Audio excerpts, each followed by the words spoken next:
Goeiedag champion, jy is meer as 'n oorwinnaar in Jesus Christus. Wil jou vandag bemoedig met hierdie woord.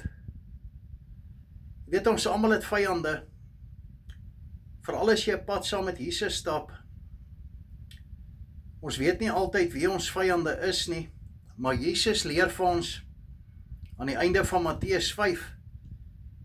Ons moet ons vyande lief hê, ons moet bid vir die wat vir ons vervolg en sleg aan ons doen en alles. Maar weet jy, ek wil vir jou bemoedig en vir jou sê, dat God kan die moed van jou vyande breek.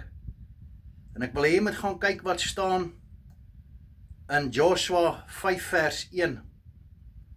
Dan wil ek vir jou sê, ons kry die verhaal van Isak, dan Genesis 26. En as jy deur daai deel gaan werk en deurlees en alles, dan sal jy sien, mense was jaloers op hom. Hulle het pitte wat hy gegrou het aan houding toegegooi en al sulke tipe goed.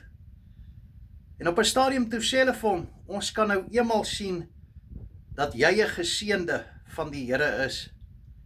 En ons lees in Genesis 26 vers 12 en 13 kan jy gaan kyk wat daar so staan. God het hom groot gemaak, nog groter en baie groot. God het sy grondgebied vergroot. Hemelse Vader, ek bid vandag oor hierdie persoon wat hierdie boodskap geluister het, daai gebed van Jabes in 1 Kronieke 4 vers 10, dat hierdie persoon sy grondgebied vergroot, en dat geen onheil en smart hierdie persoon sal tref nie. Laat u wil geskied in Jesus naam. Amen.